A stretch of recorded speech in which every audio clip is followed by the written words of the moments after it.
Salut mes petites étoiles. Alors, comment allez-vous aujourd'hui?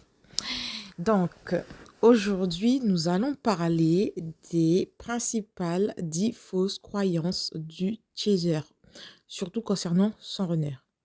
Donc, voilà. Alors, comme d'habitude, je vais un peu faire un petit récapitulatif, pardon, de mon parcours propre parce que voilà, j'aime bien raconter un peu ce qui se passe dans mon parcours parce que je pense que c'est rare les gens qui racontent vraiment ce qui se passe. Ça permet aussi à ceux qui sont sur le parcours comme moi d'être un peu rassurés. Voilà, j'ai l'impression que ça vous rassure sur votre propre parcours et puis ça sert aussi d'exemple. Donc, entre parenthèses, avant de commencer, avec mon runner, qu'est-ce qui se passe? Je subis une nouvelle séparation imposée par moi parce que mon runner est dans son ego par rapport à moi qui suis en train de vraiment quitter euh, la 3D. Donc, toute personne qui, dans l'ego, est dominée par rapport à l'âme, donc dans l'ego domine, on va dire. Je n'arrive plus à, on va dire, vivre avec ces personnes-là, à faire avec. Donc, mon runner en fait partie et là, je quitte. Voilà, je quitte, je n'y arrive plus. Je ne sais pas si lui, il reviendra me parler, mais moi, je vous avouerai que j'ai beaucoup de mal. Je pense pas que je lui reparlerai tant que son ego domine. Donc, pour l'instant, du moment qu'il est dans son ego, je suis absente. Voilà. Donc, peut-être un jour, il aura peut-être cette ouverture de cœur qui fait que je vais revenir. Mais là, c'est plus possible. Là, les vibrations sont trop différentes entre lui et moi, pardon. Et du coup, ben, pas possible pour moi du coup, de reparler avec lui ou même d'être en sa présence. Ça va pas être possible. Mais bon, après, c'est pas mon ego qui parle là, c'est vraiment un fait. C'est vraiment, j'ai l'impression que j'y arrive plus. Enfin, j'ai l'impression que j'aurais voulu, mais j'y arrive plus. J'y arrive franchement pas, en fait.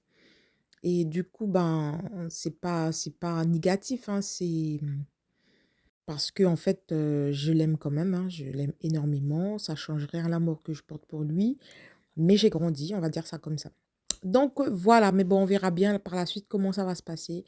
Mais pour le moment, j'ai quitté. Voilà, j'ai quitté. Voilà, j'ai quitté le monde 3D. Tout ce qui est ego qui domine, je quitte. Voilà.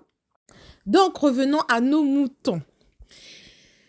10 choses que croit le chaser qui sont faux en fait, à mon avis, d'après mon expérience propre. Vous allez me dire en commentaire si vous êtes d'accord ou pas, hein. Franchement, libre à vous. Il faut que ça résonne en vous, ce que je vous dis.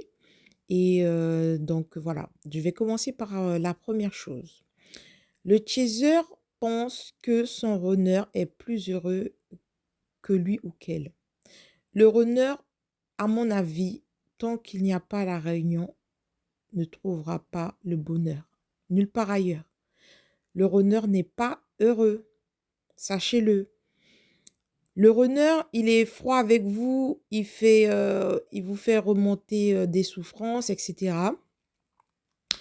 En fait, le runner, il est dans son ego, d'accord? Il est dans son ego. C'est-à-dire qu'au lieu de vous ouvrir son cœur comme il ne sait pas encore le faire, il va vous exprimer son amour un peu maladroitement, c'est-à-dire par la jalousie. Il va se mettre en colère si vous voit parler avec un autre ou même d'une autre personne, même si c'est une amie, par exemple, que vous appréciez beaucoup. Le fait que vous appréciez cette personne-là beaucoup, ben, même plus que lui, hein, par rapport à son ego, ça va énerver le runner, en fait. Et lui, au lieu de, comment dire, s'imposer pour pouvoir montrer il est mieux en fait que ces personnes-là dont il est jaloux, Au lieu de s'imposer, de montrer, le meilleur de lui-même et cetera, le runner, il va fuir, il va montrer sa jalousie, sa colère envers le chaser, en fait. Et le fait que le chaser s'impose à un moment donné du parcours et que le chaser ne fait pas comme lui il veut, le runner, ça l'agace. Parce que ça l'agace parce qu'il veut de cet amour-là. Mais nous, les chasers, on ne le voit pas comme ça. On le voit comme le fait que le runner veuille nous faire du mal exprès, qu'il est méchant avec nous, etc. C'est comme ça qu'on va le voir, nous. C'est comme ça qu'on va le percevoir. Mais lui, en fait, quand non, c'est que ça l'énerve de ne pas pouvoir vivre cet amour-là non plus, parce que lui, il va le vivre à travers la jalousie, la colère, etc. Donc, voilà, le runner n'est pas heureux tant qu'il n'y a pas la réunion, le runner n'est pas heureux. C'est pas possible. Deuxième fausse croyance, le chaser pense que le runner s'en fiche d'elle ou de lui. Que le runner, eh ben, il vit sa vie, vit sa best life, comme dit les jeunes, il vit sa best life. Alors que pas du tout. Pas du tout. Je dirais même que c'est le chaser à un moment donné, ben, à la fin du parcours, qui vit sa best life par rapport au runner. Ça, c'est complètement faux. Le runner ne vit pas sa meilleure vie, quoi. C'est complètement faux. Il montre ce qu'il veut bien vous montrer, justement. Donc, ça, c'est complètement faux. Le runner, il ne vit pas sa meilleure vie. Il a besoin de vous. Donc, non, ça, c'est vraiment une fausse croyance. Alors, troisième fausse croyance, beaucoup de chasers attendent que le runner vienne alors que elle ou ils sont en couple. Le runner ne reviendra pas tant que vous êtes en couple. Le runner a trop d'orgueil et d'ego. Euh, et tant que vous êtes en couple, il aura du mal à travailler ça, hein. À mon avis, non. Je pense qu'il faut que le chaser soit libre pour que le runner puisse avoir le courage de faire un pas vers son chaser. Moi, ça fait partie de mes croyances. C'est rare des chasers qui disaient ça sur les vidéos quand j'écoutais à l'époque, au début de parcours, des vidéos sur YouTube par rapport aux flammes jumelles. Rares sont les gens qui disaient que le runner ne reviendra pas si le chaser était en couple. Et moi, je ne savais pas quoi croire, en fait. Et il y a ceux qui disaient oui, mais même si vous êtes en couple, le runner, il peut revenir. Moi, à mon avis, le runner, j'en ai discuté un peu avec mon runner, hein, il ne revient pas si le chaser est en couple. C'est pas, pour moi, c'est difficile à croire. Voilà. Donc, à mon avis, ça, c'est aussi une fausse croyance. Quatrième fausse croyance. Beaucoup de chasers pensent que si leur runner est en couple avec une tierce personne, beaucoup pensent que cette tierce personne-là a de la chance, entre guillemets, plus de chance qu'elle.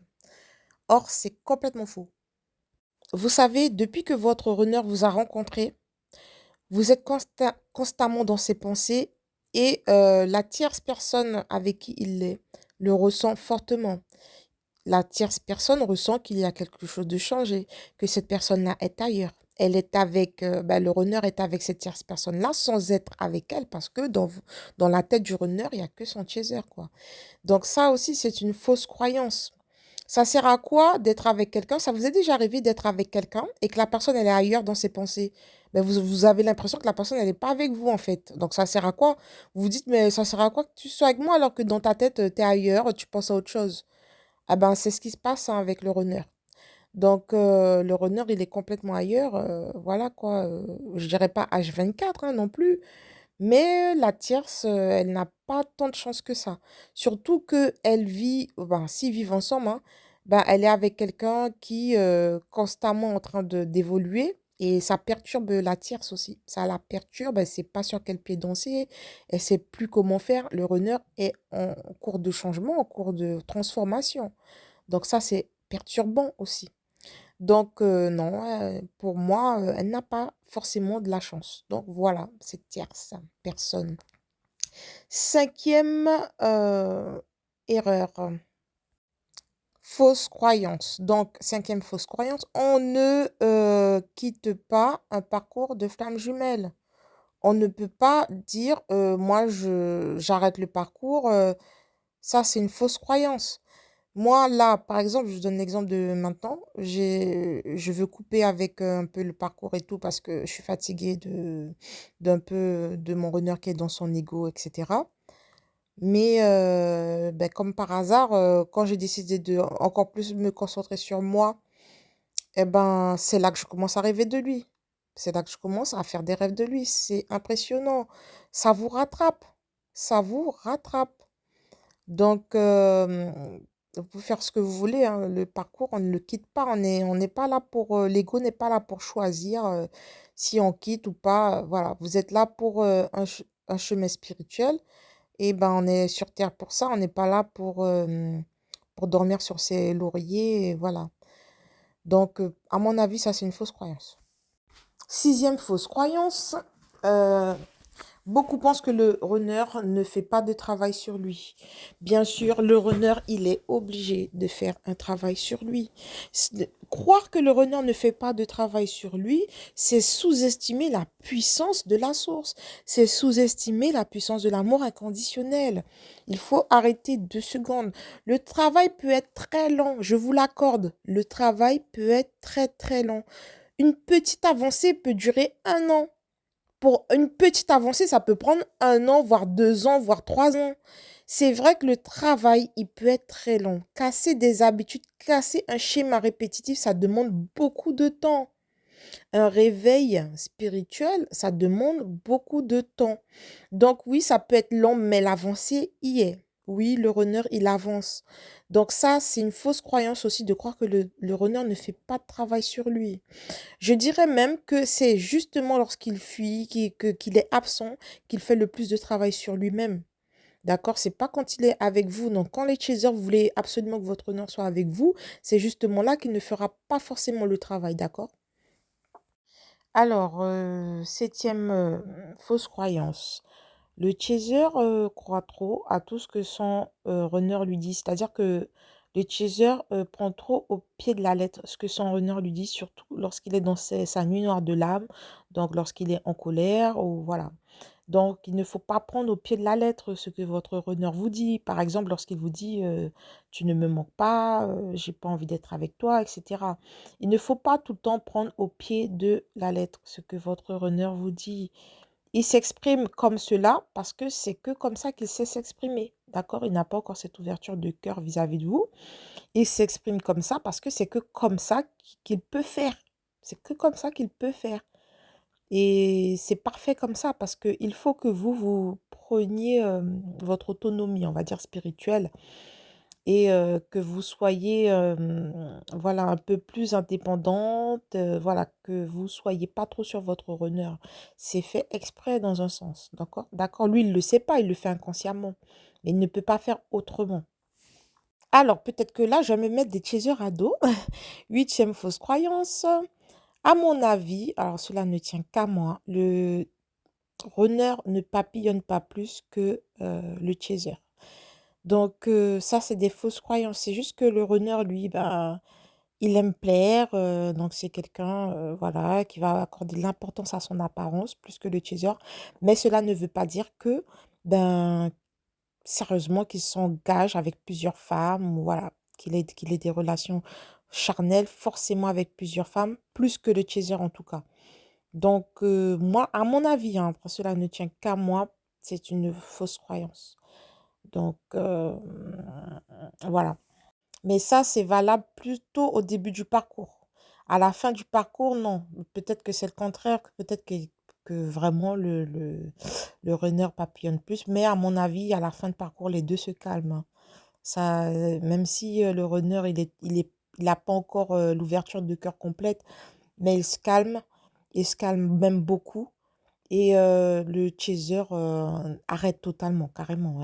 Après, à un moment donné, le chaser comprend qu'il faut être pardon, fidèle à son runner et se respecter. Alors, neuvième fausse croyance. Alors, le chaser pense que le runner n'imagine pas un avenir avec son chaser, alors que c'est totalement faux. Je pense que le runner, il pense même plus que le chaser à ce niveau-là. Je pense que vraiment que le runner, il pense plus. Pourquoi? Moi, je vous dis, c'est par rapport à mes rêves, parce que dans mes rêves, à chaque fois, je vois que mon runner, il me propose plein de choses que jamais il m'a proposé dans la 3D. Ça, c'est hors de question dans la 3D, là, en vrai. Mais dans mes rêves, voilà, en télépathie, c'est la vie en rose, quoi. C'est des maisons qui me proposent, des voyages, c'est le top, quoi. Il propose beaucoup de choses, c'est même des choses que même moi, j'y pense pas, forcément. Enfin, moi, je vois pas les choses comme lui, concrètement, mais moi, je sais que mon runner, franchement, il s'imagine beaucoup de choses, en fait. Donc, voilà. Alors, il y a une dernière fausse croyance. Ça, c'est quelque chose qui m'a été révélé là, ça fait pas longtemps. J'ai ouvert les yeux dessus. Quelque chose que j'aurais jamais imaginé en fait avant ça. Enfin, pour moi, ça me paraissait assez incroyable. Vous allez me dire si vous êtes d'accord avec moi. Dites-moi vraiment pour cette dernière fausse croyance, celles qui ont vu comme moi. Parce que là, je doute un peu tellement que ça me paraît improbable. Le runner n'a pas d'amis. Le runner n'a pas de véritable ami. Ceux qu'il croit être ses amis, ils ne sont pas vraiment ses amis. Enfin, moi, ça m'a choqué quand j'ai appris que, franchement, vraiment, que mon runner, ben, il n'a pas vraiment d'amis, quoi. C'est vraiment, les relations sont tellement superficielles et que, en vrai, vous êtes le chaser, son ami, son véritable ami, c'est son chaser. Je pense que le runner n'a jamais connu une telle relation amicale, quoi. C'est nouveau pour lui, hein, même dans l'amitié, vous êtes pour le runner, vous êtes son meilleur ami. Moi, je pense que, voilà, j'ai l'impression de savoir beaucoup plus de choses que des amis qu'il connaît depuis 15 ans, 10 ans, alors que moi, je le connais à peine depuis 2 ans. Mais il s'est beaucoup plus confié à moi, alors que, bon, Dieu seul sait que le runner, il se confie pas aux gens, mais il s'est pas totalement confié, mais le peu que je sais, ben, les autres, ils savent pas du tout. Enfin, c'est assez impressionnant. Moi, ça m'a impressionné. Donc, c'est une preuve d'amour, quoi. Là, à ce niveau-là, je me suis dit, mais c'est une preuve d'amour. Je me rendais pas compte comme ça, parce que moi, je n'ai pas ce type de relation-là avec mes amis, pas du tout, hein. Et bah, je me dis: «Mais eh ben, franchement, il m'aimait vraiment beaucoup, pour que je sache autant de choses par rapport à d'autres personnes qu'il connaît depuis des années et qui connaissent pas autant de choses sur lui, quoi». Donc voilà, je vous fais des gros bisous mes étoiles et à bientôt.